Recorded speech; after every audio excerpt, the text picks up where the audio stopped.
네, 머닝 전략 조금 더 시장의 흐름들 전략 세우면서 또 오늘은 히든 밸류 종목 발굴하는 시간입니다. 메리츠증권 광화문 금융센터 신영목 이사님 오셨습니다. 어서 오십시오. 안녕하세요. 코스피가 오늘도 많이 오르는데요. 기분 좋은데 지수 한번 보죠. 떨어질 때도 체크하는데 오를 때 우리가 뭐 안 볼 이유가 뭐가 있겠습니까? 네, 코스피가 45포인트가 오르면서 2680선까지 왔어요. 1.7%.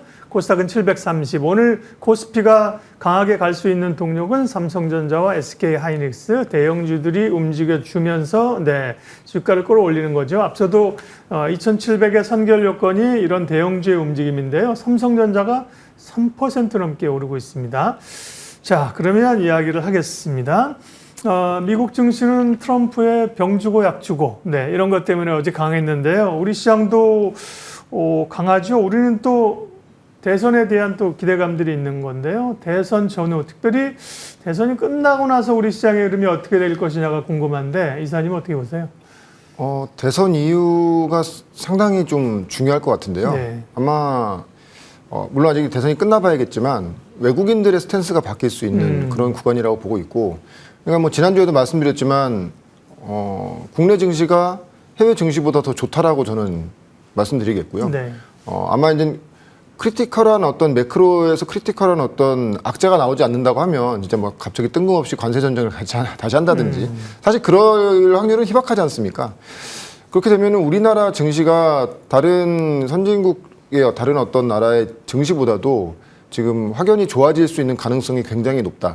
왜냐면은 가장 먼저 말씀드릴 수 있는 거는 환율이 계속 이렇게 원화 강세가 되다 보면 외국인들이 유입될 수 있는 여러 가지 요인들이 가장 중요한 게 환율인데 외국인들이 들어올 수 있다는 것이죠. 지금 보면 물론 외국인들이 아주 의미 있게 아직 시장에 들어오진 않고 있습니다. 제 생각에는 외국인들은 대선 전까지를 어떤 정치적인 불확실성으로 보는 것 같아요. 뭐 개인 투자가들처럼 좋아진다는 어떤 기대감을 갖고 미리 선침해하는 것이 아니고 확실히 확인하고 어떤 정책의 변화를 확인하면서 들어올 수 있기 때문에 그렇기 때문에 이제 대선 이유가 굉장히 중요하다는 것이고요. 근데 그런 거에 대해서 기본적으로 원화 강세가 유지된다는 것 자체가 외국인들이 들어올 수 있는 수급적인 요인이 된다. 그리고 아마 지금 보면 전체 시장에서 외국인 보유 비중이 아마 이제 최근 들어서 가장 지금 국내 증시를 들고 있는 외국인 보유 비중이 가장 지금 비율이 낮은 상태거든요.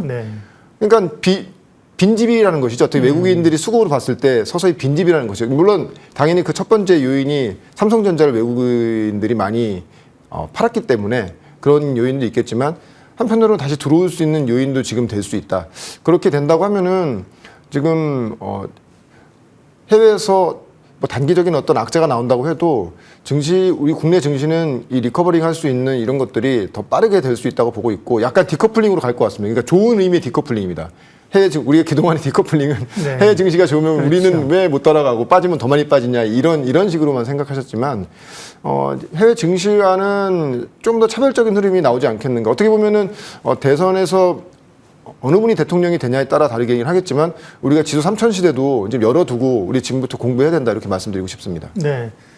그러면 대선 이후에 나타날 수 있는 변화들을 좀 점검을 해보죠. 1차적으로는 이제 경기를 살리기 위해서 추경을 하고 좀 돈을 푸는 효과들 있을 수 있겠고요. 그게 소위 이제 내수주에 대한 기대감들로 주가를 좀 올렸잖아요. 그리고 더 중요한 건 사실은 자본시장의 구조적인 문제들을 어떻게 해소할 것인가. 거기에 대해서 지금 대선 주자들이 다 얘기를 하고 있잖아요. 구체적으로 어떤 걸 좀 기대할 수 있는 요인일까요? 지금 보시면 아시겠지만 작년에 한 150조에서 160조가 지금 해외 투자로 지금 빠져나간 상태거든요. 그 나가시는 분들이 가장 많이 말씀하시는 게 이 거버넌스 이슈에 대해서 많이 말씀하셨지 않습니까? 모회사와 자회사의 더블 카운팅. 그리고 좀 이게 좀 주식이 좀 좋아질만 하면 분할 상장 해버리고, 그리고 뭐 이 자사주를 이용해서 경영권을 방어한다든지. 해외는 당연히 자사주 매입하면 소각하는 걸 당연하게 생각하는데 이걸 가지고 자사주를 가지고 경영권 방어하고 지금 코스피 종목들 보시면요. 자사주가 대주주인 회사도 참 많습니다. 그렇게 이제 경영권 방어를 하는 것이죠. 그리고 이제 뭐 이 상속세 이슈 때문에, 그러니까 기본적으로 상속세가 60%다 보니까 주가가 올라가면 이제 상속을 앞둔 어떤 기업 같은 경우에는 의도적으로 주가를 누를 수밖에 없는, 상속세를 많이 낼 수밖에 없기 때문에 이런 것들 때문에 이제 소위 말해서 국내 증시에서 실망하신 분들이 이제 해투자로 많이 나가신 것인데, 만약에 이제 이것이 새로운 정부가 들어서면서 이러한 구조적인 문제점을 하나 둘씩 풀어준다고 하면은 네. 사실은 뭐 당연히 국내에서 국내 증시에 투자하신 분들한테는 굉장히 좋은 이슈는 당연한 것이죠. 근데 이렇게 됨으로 인해서 외국인 투자가의 어떤 시각이 바뀔 거라고 보고 있습니다. 왜냐하면 그 일본도 밸류업을 10년 동안 하면서 잃어버린 30년이라고 하는 어떤 경기 불황 속에서 주가는 사상 최고가를 갔거든요.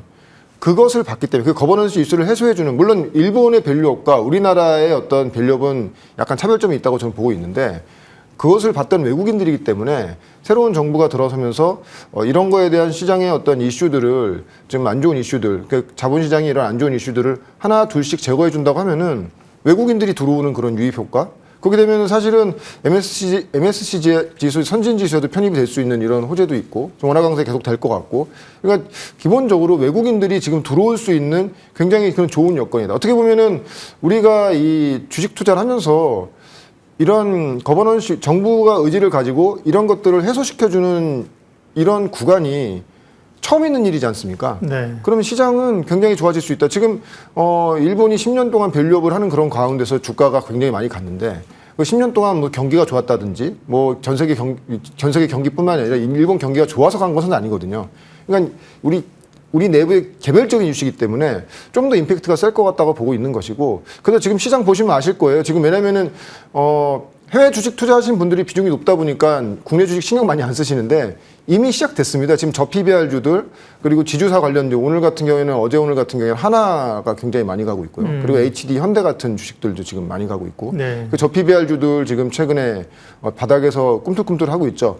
그 이후에는 아마 대선 끝난 이후에는 수급적으로 우리나라에 들어올 수 있는 많은 요인들도 있겠지만, 국민연금도 이것을 정부의 이런 것에 적극적으로 호응할 수가 있겠죠. 그렇게 된다고 하면은 이게 경기 불황이고 성장하는 기업은 없는데 왜 이렇게 주식은 가는 거지? 라는 그런 어떤 이런 우리나라만의 독특한 이런 흐름이 나올 수 있지 않겠는가, 그렇게 보고 있고. 네. 그렇지만 그렇기 때문에 국내 주식에 지금 많이 실망하시고 많이 넘어가셨던 어떤 해외 주식 투자가들도 국내 주식에 좀 우리가 관심을 많이 가져야 된다. 어떻게 보면은 정말 정부가 이런 거버넌스 이슈를 해소해 준다고 하면은 우리나라 증시에 있는 종목들이 전 세계에서 가장 싼 주식이 가장 많은 나라일 예. 가능성이 높습니다. 예. 그럼 개인들 투자가 입장뿐만이 아니고 외국인들 입장에서 봤을 때 너무 좋은 투자처가 되는 것이죠. 그렇기 때문에 그런 관점을 가지고 좀 우리 증시를 좀 바라봐야 된다, 이렇게 말씀드리고 싶습니다. 대선 이후에 국내 주식시장, 자본시장의 구조적 문제가 해결될 것으로 기대감이 시장에 있고요. 그에 따라서 관심 가질 수 있는 수혜주들은 무엇일까, 어느 정도 얘기를 해주셨습니다. 지주사가 해당될 수 있고, 기업 가치가 대단히 낮은 저PBR주, 또 뭐 주주환원 많이 하는 이런 기업들, 그죠? 네. 그다음 금융주도 포함될 수 있겠습니다. 금융 최근에 많이 올랐습니다. 지주사들이나, 그죠? 맞습니다. 그런 이유가 될 수 있겠고요. 예, 오늘 또 히든밸류 종목 구체적으로 또 기업 발굴하겠습니다. 오늘 말씀해 주실 기업은요? 네, LS입니다. 예. 뭐 한 달 전에 제가 한 12만 원대 한번 언급드렸던 것 같고요. 네. 지금 여러 가지 분위기로 봤을 때, 그러니까 순수 지주회사 중에서 저PBR주들, 그리고 너무 싼 주식들도 많긴 하지만 아직 상장하지 않은 자회사 지분을 굉장히 많이 갖고 있는 이런 회사들도 되게 좋다고 보고 있고요. 그래서 이제 LS를 다시 말씀드리고, LS는 아시겠지만 지금 전 세계 전력 인프라의 굉장히 핵심적인 부분을 차지하고 있는 이런 회사죠. 지금 뭐 화면 보시면 아시겠지만 지금 상장돼 있는 LS 일렉트릭 같은 경우에 전력기기나 자동화, 그리고 이제 한 80% 지분 들고 있는 LS 전선. 사실은 LS를 보는 가장 큰 이유는 바로 이 LS 전선이죠. 지금 아시겠지만 두산 에너빌리티처럼 원자력이라든지 신재생 에너지 관련주들이 많이 가면 갈수록 그 후방에서 그런 에너지원을 이어줄 수 있는 전력 인프라가 갈 수밖에 없습니다. 이 순서상으로도 지금 우리가 이제 산업의 순서상으로도 LS가 갈 수 있는 많은 요인이 있죠. 근데 한 가지 LS의 가장 큰 그 단점이 분할 이슈. 언제 분할할지 모른다는. 왜냐하면 지난 3월에 LS의 이제 이 구자한 회장이 당연히 분할하는 게 당연한 거 아니냐, 자본 조달을 해야 된다. 그래서 이제 그때 당시 이제 관련된 주식들이 많이 빠지긴 했는데, 만약에 대선 이후에 상법 개정이 돼서 이 분할이 굉장히 어려워진다라는 그런 어떤 시장의 기류가 형성이 된다고 하면은 사실은 LS 전선을 지금 사실 LS를 좋아하시는 분들은 사실 LS보다도 LS 전선을 지금 사시기 위해서 LS를 사시는 것이거든요. 네. 그럼 결론적으로는 LS 전선을 사기 위해서 LS를 사야 된다. 이런 관점으로 보시면 될 것 같고 지금 근데 LS 그룹 자체가 그 수직 계열화, 그러니까 전력 인프라의 원료부터 마지막 최종 생산 단계까지 수직 계열화가 돼 있는 회사기 때문에 이런 전력 인프라가 급격하게 계속 이제 뭐 매출 발생되고 커지는 이런 와중에서 사업이 커지고 수익성이 커질 수 있는 뭐 아주 이 길목을 지키고 있는 것이죠.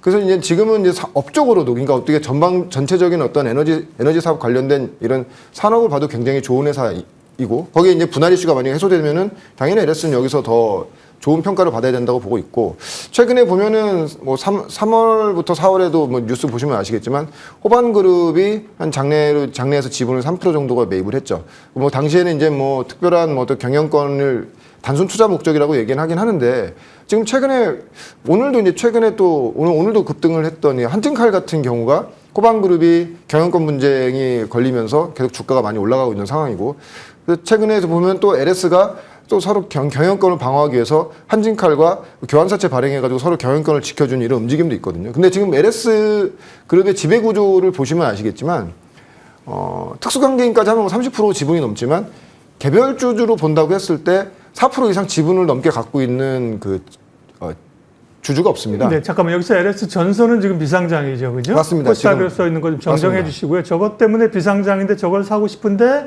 저 이유 때문에 사실 LS를 산다고 말씀하셨어요. 맞습니다. 지금 LS 전선 자회사로 있는 상장돼 있는 회사들이 있고요. 맞아요. 네. 예.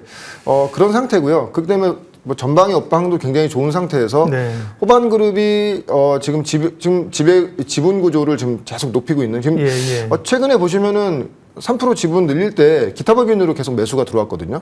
근데 최근에도 기타 법인으로 지금 계속 매수가 들어옵니다. 물론 그게 호반그룹의 매수라고는 할 수는 없겠지만 그런 개연성은 있겠죠. 그렇게 된다고 하면은 지주회사 관련됐을 때 상법 개정으로 인해서 LS전선이 분할이 안 됐을 때 LS전선의 사업 가치가 LS 그대로 갈 수가 있고 거기에 더불어서 호반그룹과의 뭐 향후에 어떻게 될지는 모르겠지만 지배구조 이슈가 또 불거진다면 지금 LS는 지금부터도 우리가 좀 봐야 되는 그런 구간이다. 근데 이제 시간상 가격을 얘기하면 그때 이제 13만 원 밑에서 12만 원대 얘기하셨으면 그러고 나서도 지금 뭐 한 20% 이상 올라온 건데 지금 15만 원입니다. 상승 여력이 얼마나 더 있을까? 당시에도 15만 원, 16만 원 제시했던 것 같고요.